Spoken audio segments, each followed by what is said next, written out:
అనంతపురం జిల్లా తాడిపత్రి రూరల్ పరిధిలోని బుగ్గ గ్రామంలో అరుదైన దృశ్యం స్థానికులను ఆకర్షిస్తోంది. గ్రామంలోని ఎస్సీ కాలనీ వెనుక భాగంలో ఉన్న 6 ఏళ్ల వయసు గల వేప చెట్టు నుంచి పాలు కారుతుండటంతో తీవ్ర చర్చానీయాంశంగా మారింది. విషయాన్ని తెలుసుకున్న పరిసర ప్రాంతాల ప్రజలు, ముఖ్యంగా మహిళలు, పురుషులు పెద్ద సంఖ్యలో అక్కడికి తరలివస్తున్నారు. మహిళలు ఆ వేప చెట్టును పెద్దమ్మ తల్లి అవతారంగా భావించి భక్తి శ్రద్ధలతో పసుపు కుంకుమలు సమర్పించి చీరకట్టి ప్రత్యేక పూజలు పునస్కారాలు నిర్వహిస్తున్నారు.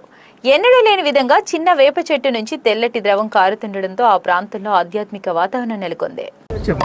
బోసంతరం పంచాయతీ తాడపత్రి మండలం ఇక్కడ బుగ్గలో ఈ వేప చెట్టు అనే చోట పాలు కారుతున్నాయి చెట్టుకి.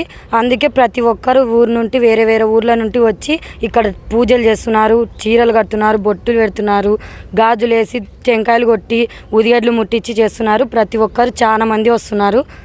అంతేనా సార్?